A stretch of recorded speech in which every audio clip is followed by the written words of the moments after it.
Olá, como vocês estão? Eu sou a professora Ângela Carvalho, de Língua Portuguesa, e nós estamos de volta com a aula sobre contos maravilhosos, narrativas maravilhosas para o sexto ano. Vamos lá? Vamos iniciar a nossa aula com o desafio da aula anterior. Olhem aí, eu pedi para que vocês escolhessem uma narrativa mágica que você mais gostasse, fizesse um lindo desenho, representasse essa narrativa, né, com um desenho e pesquisasse para saber quais foram os autores que a difundiu pelo mundo. E hoje eu trago para vocês, né, a minha história preferida, né, dentro dos contos de fada, que representa aí essa pintura aí de Phil Jennings, de 1846, que dá para ver aí que é a Chapeuzinho Vermelho. Ela está com o chapéu, está em cima da cama e tem um lobo aí, não é, vestido tão bondosamente de vovó, não é? Então, essa é a minha história preferida. E por quê? Cada um vai ter uma razão e uma motivação para amar um conto de fadas ou um conto maravilhoso. No meu caso, não tem muito a ver com quem era Chapeuzinho ou com o caçador. O que me fazia amar essa história era a relação. Amar, né? Essa história era a relação que a Chapeuzinho tinha com a avó. Eu fui criada pela minha avó, né? Fui cuidada pela minha avó desde pequena e por isso eu tinha muito amor e muito afeto com a minha avó. E eu sentia, de certa maneira, uma transferência com a Chapeuzinho quando ela demonstrava esse amor e esse cuidado pela avó. Também eu percebi isso depois de adulta, que o medo que a Chapeuzinho tinha de que a avó viesse a morrer devido à doença que ela estava tendo, né? É relatado em algumas narrativas, assim, muito claro que a Chapeuzinho estava assim, tensa, preocupada, se sentindo com medo. Não diz um motivo, mas para mim o motivo era esse. Ela tinha medo que a vovozinha dela partisse, né, morresse. E eu também tinha medo da minha avó, né, de perder a minha avó de certa maneira. Então veja como a transferência, né, não tem nada a ver com a realidade, não é uma narrativa que está fora do que é real nas nossas vidas, mas que a gente consegue fazer essas devidas transferências positivas e trabalhar aquilo que é negativo. Junto com a Chapeuzinho Vermelho, eu pude inconscientemente trabalhar também essa relação de medo, não é, em relação à morte eminente que poderia acontecer com a minha avó ou com qualquer outro ente querido. Então, é isso. Né? Essa é a minha resposta para o desafio. E a sua? Qual foi?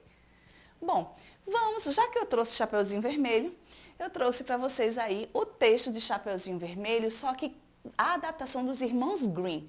Na aula anterior, eu trouxe o trechinho final da adaptação de Perrault. Dessa vez, eu trago a história um pouco, gente, adaptada, um pouco resumida, não deu para trazer o texto todo, mas dá para entender a compilação do que eu trouxe. Então, você tem aí, Chapeuzinho Vermelho. Era uma vez uma menininha encantadora. Todos que batiam os olhos nela a adoravam. E entre todos, quem mais a amava era sua avó, que estava sempre lhe dando presentes. Certa ocasião, ganhou dela um pequeno capuz de veludo vermelho. Assentava-lhe tão bem que a menina queria usá-lo o tempo todo e por isso passou a ser chamada Chapeuzinho Vermelho. Um dia, a mãe da menina lhe disse: Chapeuzinho Vermelho, aqui estão alguns bolinhos e uma garrafa de vinho. Leve-os para sua avó.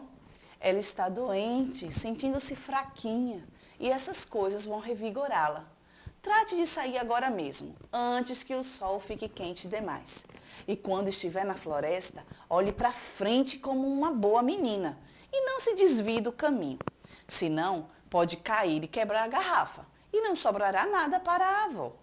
E quando entrar, não esqueça de dizer bom dia e não fique bisbilhotando pelos cantos da casa.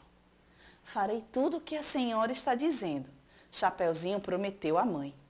Sua avó morava lá no meio da mata, a mais ou menos 1 hora de caminhada da aldeia. Mal pisara na floresta, Chapeuzinho Vermelho topou com o lobo. Como não tinha a menor ideia do animal malvado que ele era, não teve um pingo de medo. Bom dia, Chapeuzinho Vermelho, disse o lobo. Bom dia, senhor lobo, ela respondeu. Onde está indo tão cedo de manhã, Chapeuzinho Vermelho? À casa da vovó. O que é isso debaixo do seu avental? Uns bolinhos e uma garrafa de vinho. Assamos ontem e a vovó, que está doente e fraquinha, precisa de alguma coisa para animá-la. Ela respondeu. Onde fica a casa da sua vovó, Chapeuzinho? Fica a um bom quarto de hora de caminhada mata dentro, bem debaixo dos 3 carvalhos grandes. O senhor deve saber onde é pelas aveleiras que crescem em volta, disse Chapeuzinho Vermelho. O lobo pensou com seus botões. Esta coisinha nova e tenra vai dar um petisco e tanto. Vai ser ainda mais suculenta do que a velha. Se tu fores realmente matreiro, vais papar as 2. O lobo correu direto para a casa da avó de Chapeuzinho e bateu a porta. Quem é? Chapeuzinho Vermelho, trouxe uns bolinhos e vinhos. Abra a porta. É só levantar o ferrolho, gritou a avó. Estou fraca demais para sair da cama. O lobo levantou o ferrolho e a porta se escancarou. Sem dizer uma palavra, foi direto até a cama da avó e a devorou inteirinha. Depois, vestiu as roupas dela, enfiou sua touca na cabeça, deitou-se na cama e puxou as cortinas. Enquanto isso, Chapeuzinho corria de um lado para o outro à cata de flores. Lembrou-se de repente de sua avó e voltou para a trilha que levava até a casa dela. Ficou surpresa ao encontrar a porta aberta.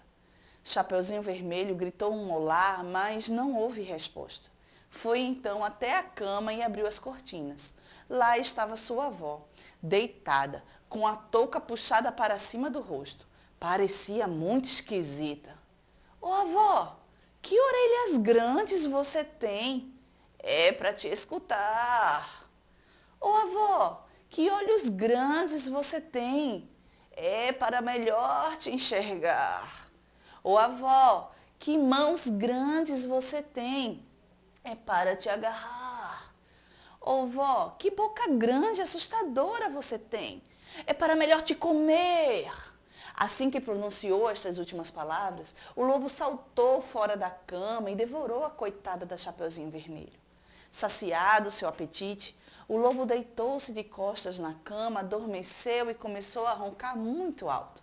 Um caçador que por acaso ia passando junto à casa pensou, como esta velha está roncando alto, melhor ir ver se há algum problema. Sacou sua espingarda.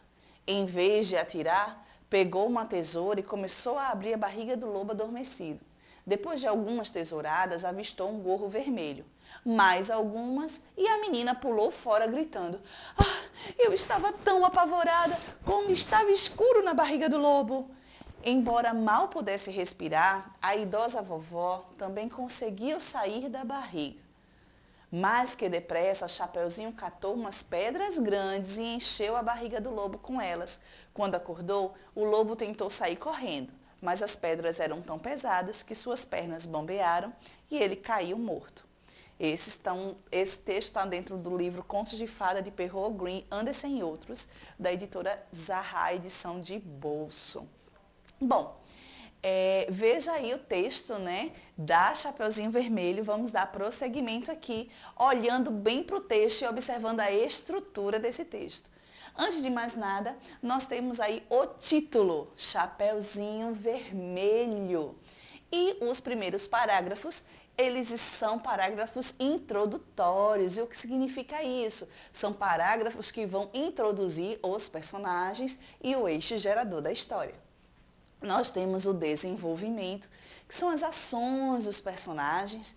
Nós temos o clímax, o momento mais tenso, e nós temos o desfecho.